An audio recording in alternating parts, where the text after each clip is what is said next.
नमस्ते दोस्तों, मैं डॉक्टर धीरज भत्ते, हिंदी विभाग प्रमुख, संजीवनी महाविद्यालय चापोली।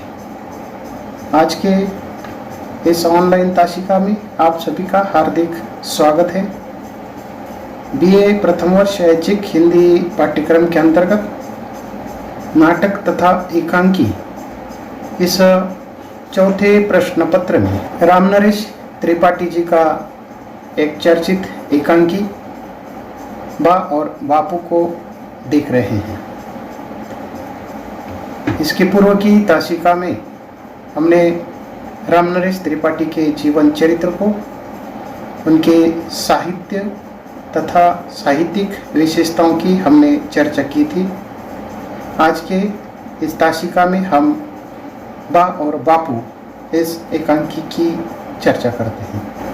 रामनरेश त्रिपाठी हिंदी साहित्य के राष्ट्रीय एवं सांस्कृतिक काव्यधारा के कीर्ति स्तंभ रहे हैं।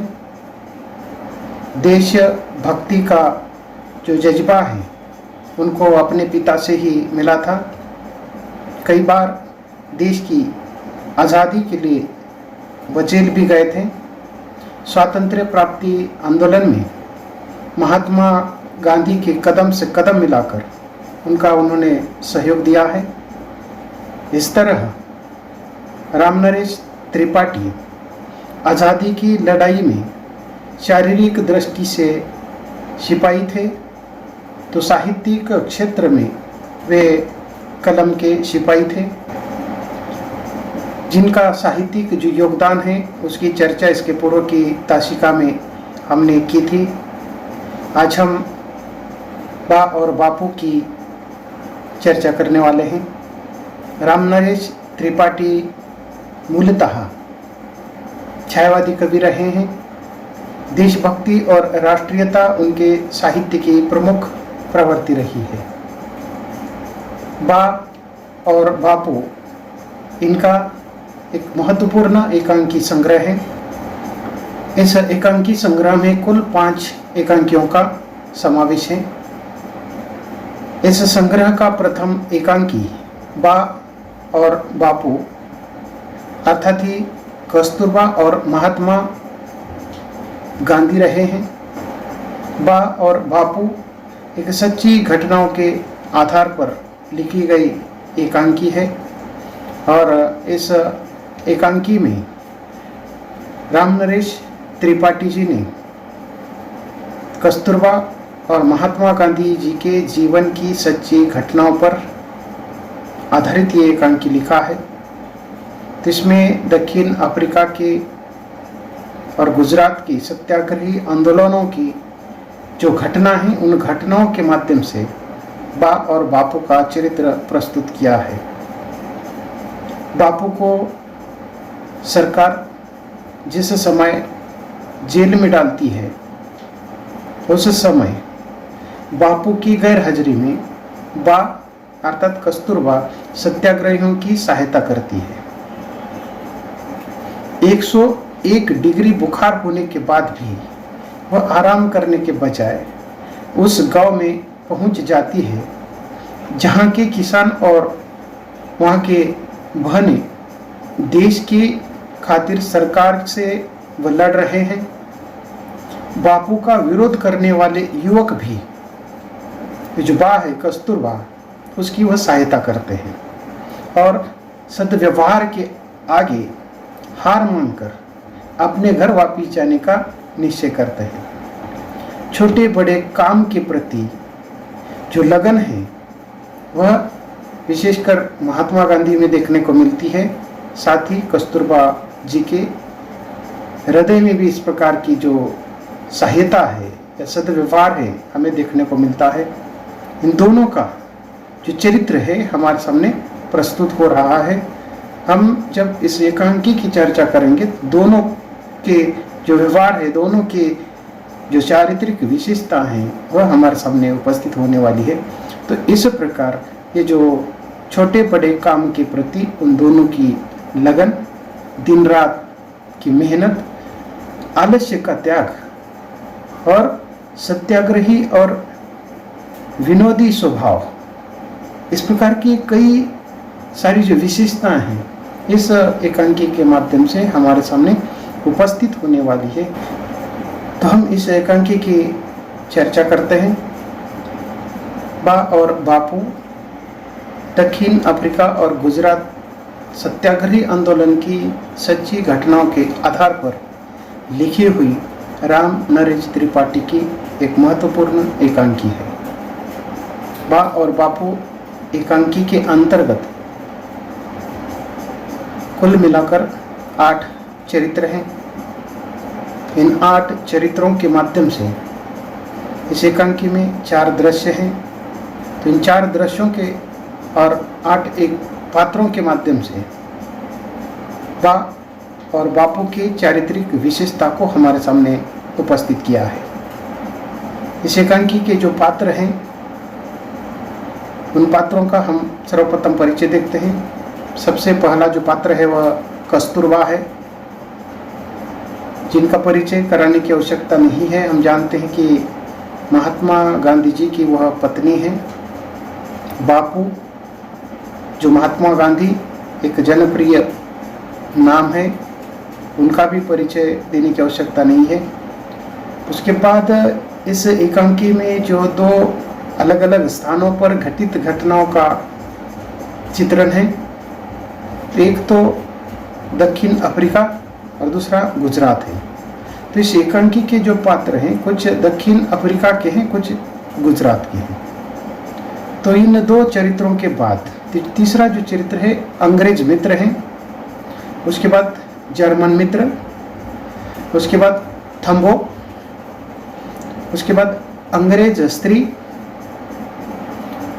उसके बाद एक स्वयं सेविका है, एक डॉक्टर है, एक नवयुवक है और संवाददाता एक है। इसके साथ भी अन्य कुछ चरित्रों का जो उल्लेख है इस एकांकी के अंतर्गत हुआ है। लेकिन कुल मिलाकर ये जो 8 चरित्र हैं, इन 8 चरित्रों के माध्यम से इस एकांकी को चित्रित किया गया है। ये पूर्णतः जो एकांकी है कस्तूरबा और बापू, ये 2 जो चरित्र हैं प्रमुख चरित्र हैं, महात्मा गांधी जी के चरित्र की विशेषता को बताते हुए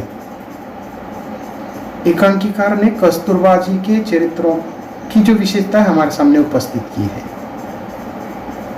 इस एकांकी के अंत में हम देखते हैं कि ऐसे कुछ नवयुवक हैं जो महात्मा जी का विरोध करते हैं, परंतु कस्तूरबा जी की सहायता करते हैं। तो इस प्रकार कस्तूरबा को एक सहायता करने वाला व्यावहारिक जो चरित्र है वो बताने का जो प्रयास है इस एकांकी के माध्यम से एकांकीकार ने किया है। तो इस एकांकी को जो महत्वपूर्ण जो घटना है उन घटनाओं को मैं आपके सामने प्रस्तुत कर रहा हूँ। तो इस एकांकी में 4 दृश्य हैं। सबसे पहला जो दृश्य है वह दक्षिण अफ्रीका में फिनिक्स आश्रम का एक लंबा बरामदा है। रात के लगभग 10 बज चुके हैं। बरामदे में लालटेन का प्रकाश है। बरामदे में उनके बीचों बीच एक पोत में कई सयानी जो लड़कियां हैं अलग अलग बिछाने पर सोई हुई है। बापू एक लड़की को थपथपा कर जगाते हैं और बापू कहते हैं, थम्बो को कहते हैं कि थम्बो उठो। तो थम्बो अचानक उठती है और बापू को देखती है। तो बापू थम्बो को कहते हैं कि देखो, बाहर से हमारे 10-12 कार्यकर्ता सत्याग्रह आंदोलन का समाचार लेकर आए हैं। तो इस प्रकार बापू थम्बो को बता रहे हैं कि बाहर से 10-12 कार्यकर्ता जो सत्याग्रही है, जो आंदोलन कर रहे हैं और इस सत्याग्रही आंदोलन का समाचार लेकर हमारे पास आए हैं, उनको खाना देना होगा। और उसके साथ ही अन्य वहाँ सोई हुई जो लड़कियां हैं, जिसके अंतर्गत कुछ लड़कियों के नाम इस एकांकी में बताए गए हैं डिक्की, रामी, सुशीला और सोमा को भी धीरे धीरे से जगाने की जो बात है वो बापूजी थम्बो के पास करते हैं और इन सब को उठाकर जगाकर, अर्थात उनको काम बांट दो, क्योंकि ये जो 10-12 कार्यकर्ता है उनको हमें क्या करना है, खाना खिलाना है। इसीलिए रोटी, दाल और एक तरकारी 1 घंटे में तैयार होकर मिल जाने की जो बात है यहाँ बापूजी थम्बो के पास करते हैं। थम्बो उठती है और सामने खड़े होकर तो धीरे से बापूजी को कहती है कि मगर आटा तो चुक गया है। आटा हो चुका था, गेहूँ पीसने के लिए चक्की पर भेजा गया है, लेकिन वो चक्की वाले ने वो सवेरे देने की बात कही है। तो बापू कहते हैं तो घर की जो चक्की है उस पर पीस लेंगे, गेहूँ तो है ना। तो थम्बो कहती है कि हाँ गेहूँ तो बहुत है। तो ये बापू क्या करते हैं, खाना तो देना ही होगा। ये जो बाहर से आए हुए जो ये कार्यकर्ता है उनको खाना तो देना होगा। रात के 10 बज चुके हैं, उन्होंने खाना नहीं खाया होगा। और इस प्रकार के जो बापू है वो कहती कि उनको खाना तो देना होगा। स्वागत कहते हैं अपने आप को। हमारे ये सिपाही है 8-10 मील पैदल चलकर हमें खबर देने के लिए और हमारी सलाह लेने के लिए आए हैं, वो थक गए होंगे। गृहस्थ के घर पर भूखे कैसे रहेंगे, अर्थात हमारे पास आए तो हम उनको भूखे कैसे भेज सकते हैं, ये भूखे कैसे रहेंगे, खाना तो देना ही होगा। तो इस संदर्भ में अभी आटा नहीं है, उसको लेकर भी वह कहते हैं कि गेहूँ, थम्बो को कहते हैं कि गेहूँ मुझे ला दो, तुम दाल और तरकारी का इंतज़ाम करो और देखो बहुत धीरे से काम करना, बा कहीं जग न जाए। ये बा कस्तूरबा है, इस समय वो सोई है, रात के 10 बज चुके हैं और वो कहते हैं कि बा को इस बात का पता नहीं चलना चाहिए, वह जैसे कि जो भी कुछ काम करना है वो धीरे से करो, कहीं बा जग न जाए। आज वे बहुत थक गई है, इसी से अलग सोने के लिए उसे भेज दिया गया है। कल उन पर बहुत ज़्यादा मेहनत पड़ेगी, कल सवेरे ही सत्याग्रह का जो कुछ है करना है, संभव है दिन भर उनको खड़ा रहना पड़ेगा। तो इस प्रकार जैसे कि ये जो बापू है थम्बो को और अन्य कुछ ये जो लड़कियां हैं उनको ये जो खाना है बनाने की बात करते हैं, लेकिन थम्बो जो थक गई ही है, अगले दिन उनको बहुत मेहनत करनी पड़ने वाली है, दिन भर उनको खड़ा रहना पड़ेगा। इस दृष्टि से उनको ये जो खबर है नहीं लगनी चाहिए, न तो वह जग जानी चाहिए। थम्बो तत्काल ये जो डलिया हैं, डलियों में घी लाकर चक्की पर रख देती है, जो बरामदे के एक कोने में है। बापू चक्की पर जा बैठते हैं और वह पीसने लगते हैं, स्वयं बापू गेहूँ पीसने लगते हैं। थम्बो दूसरी जो साथी है, साथियों को उंगलियों से हल्की हल्की थपकियाँ देकर धीरे से जगा कर खड़ी करती है। थम्बो जैसे कि ओठ पर उंगली रखकर अन्य उनके जो साथियां हैं उनसे कहती है कि देखो चुपचाप रसोई में चलो, वही काम है, आवाज़ न आने पाए, बाकी नींद न टूट जाएगी। तो सबके पीछे एक एक ये जो साथियां हैं वह चली जाती हैं। बापू चक्की चलाने लगते हैं। बगल के कमरे में से एक अंग्रेज जो मित्र है उसका प्रवेश बापू के पास होता है। जो मित्र है वो बापू से कहता है कि यह तो सोने का समय है, अब क्या कर रहे हैं। तो बापू थोड़ा सा हंसते हुए कहते हैं कि तुम्हारी नींद उचट गई ना, भगवान बड़े विनोदी भी है। जैसे कि ये बापू कहते हैं कि भगवान बड़े विनोदी भी है, वे भक्तों की कड़ी से कड़ी परीक्षाएं लेते रहते हैं। सत्याग्रह आंदोलन के 10-12 साथी कार्यकर्ता जो दूर से चलकर देर से आए हैं, थके हैं, भूखे हैं, उनको भोजन देना है। घर में आटा चुक गया है, देखो अभी हुआ जाता है। गांधी जी उस चक्की पर आटा पीस रहे हैं। मित्र भी चक्की पर बैठ जाता है। ये जो अंग्रेज मित्र है वह भी गांधी जी के साथ बैठ जाता है और वो जो चक्की का जो हत्ता है उसको पकड़कर वह भी चलाने लगता है। थम्बो आकर उस समय तक जितना पिसा गया जो आटा था वह वहाँ से बटोर ली जाती है।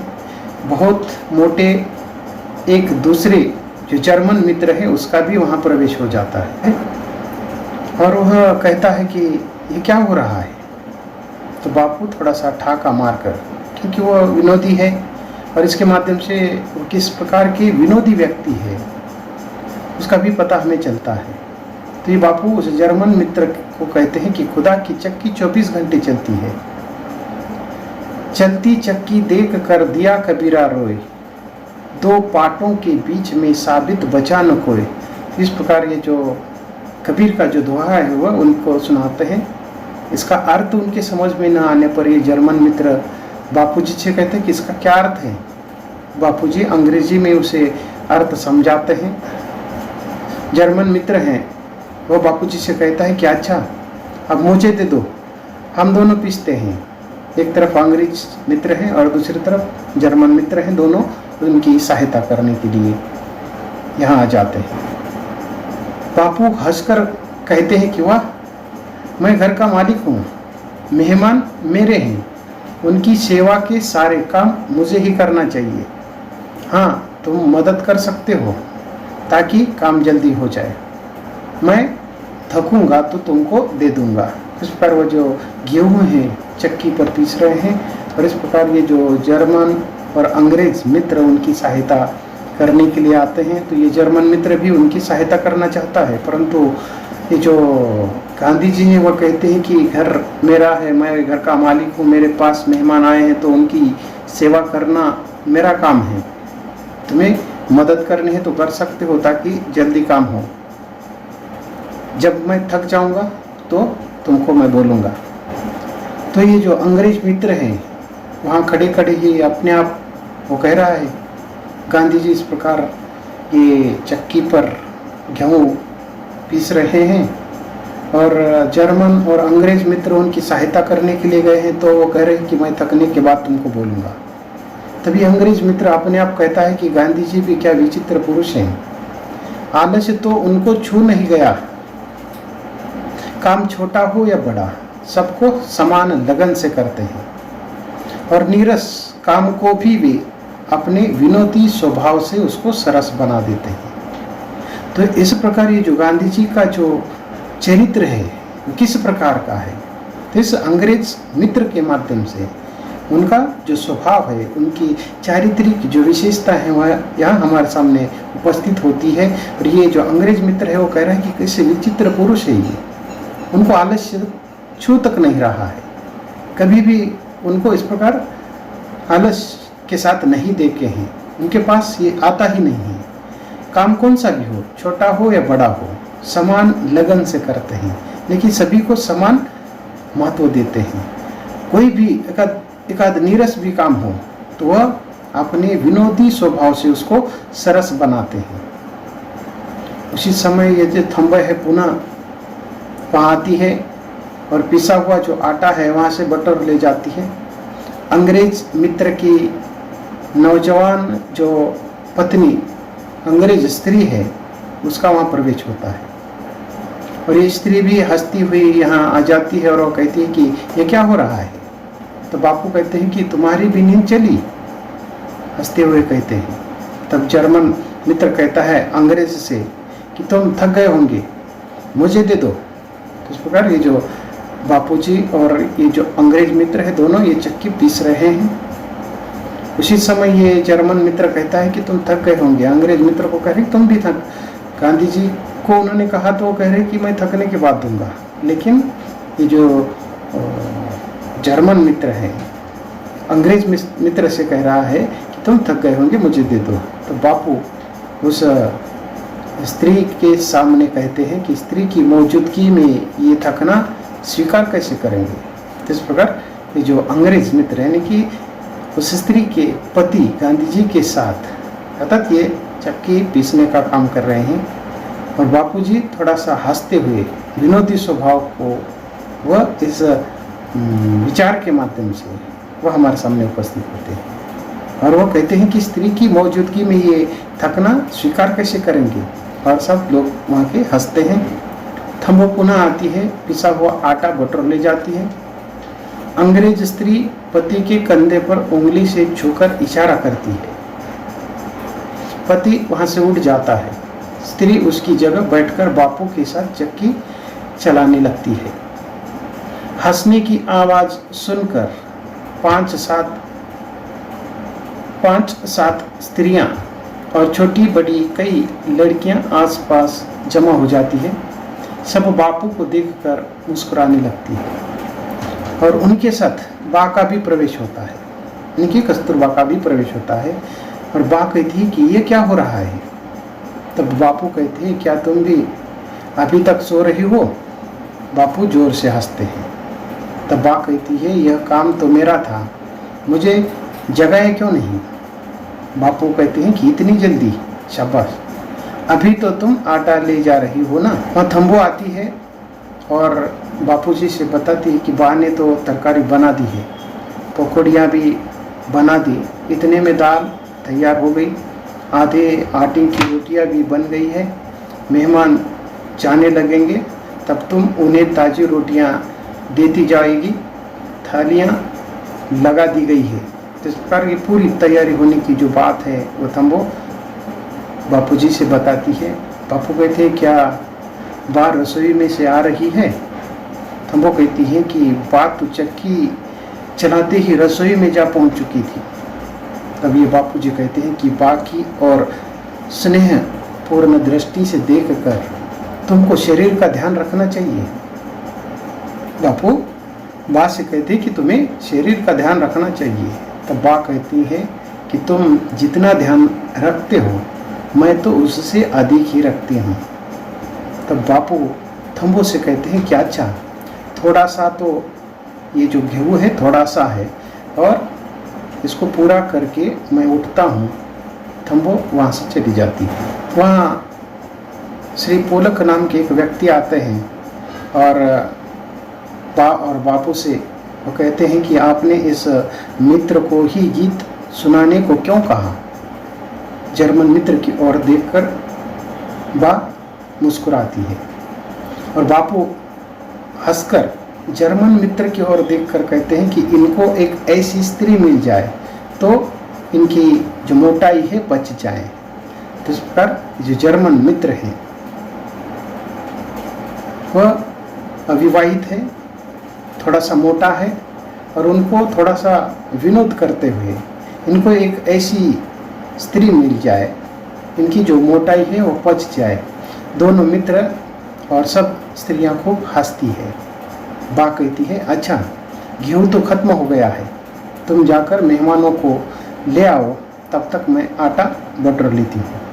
बापू उठते हैं, हाथ पैर झाड़कर वहाँ से चले जाते हैं। अंग्रेज स्त्री आटा बटोरने में बाकी मदद करती है। फिर सब रसोई की तरफ जाती है। अंग्रेज और जर्मन मित्र भी उनके पीछे पीछे जाते हैं। जर्मन मित्र चलते चलते अपने आप, वो कहता है, अद्भुत मनुष्य है। रात हो चाहे दिन, काम छोटा हो चाहे बड़ा, घबराना तो जानती ही नहीं और विनोदी ऐसे है कि किसी साथी को भी थकावट आने नहीं देते। ऐसा मित्र पाकर मेरा तो जीवन धन्य हो गया। संसार में बा जैसी जीवन संगिनी भी बड़े भाग्य से मिलती है।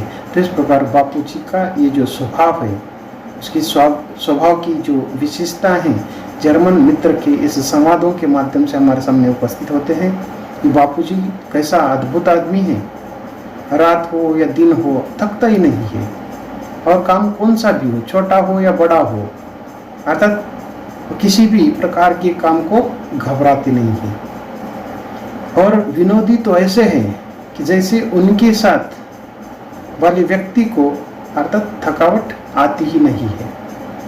और इस प्रकार जर्मन मित्र अपने आप को धन्य मानता है। ऐसा मित्र पाकर मेरा तो जीवन धन्य हो गया है। यहाँ ये जो पहला दृश्य है यहाँ समाप्त होता है। तो इस प्रकार इस पहले दृश्य के माध्यम से बापूजी और कस्तूरबा इन दोनों का जो चरित्र है हमारे सामने उपस्थित होता है। विशेषकर गांधी जी के चरित्र की जो विशेषता हैं, जैसे कि जर्मन मित्र और अंग्रेजी मित्र के माध्यम से हमारे सामने उपस्थित होता ही है। ये अंग्रेज मित्र गांधी जी के संदर्भ में जैसे कि कहता है कि गांधी जी भी क्या विचित्र पुरुष हैं, आलस्य तो उनको छू नहीं गया, काम छोटा हो या बड़ा समान लगन से करते हैं, और नीरस का जो काम है वह अपने विनोदी स्वभाव से उसको सरस बनाते हैं। तो जर्मन मित्र कहता है कि क्या अद्भुत मनुष्य ही ये, रात हो चाहे दिन, काम छोटा हो चाहे बड़ा, घबराना तो जानता ही नहीं है। विनोदी ऐसा है कि किसी भी अपने साथी को थकावट आने नहीं देता है, और ऐसे मित्र पाकर वह अपने आप को, अपने जीवन को धन्य होने की बात करता है। और ऐसे महान व्यक्ति को संसार में बाज जैसी जीवन संगिनी मिला है, ये बड़ा भाग्य है, इस प्रकार की बात करता है। तो इस दृश्य के माध्यम से उनकी चारित्रिक विशेषता को हमारे सामने उपस्थित करने का प्रयास रामनरेश त्रिपाठी जी ने किया है। हम आज के लिए यहाँ रोकते हैं। इसके अगली ताशिका में हम दूसरा, तीसरा और चौथा दृश्य देखते हैं।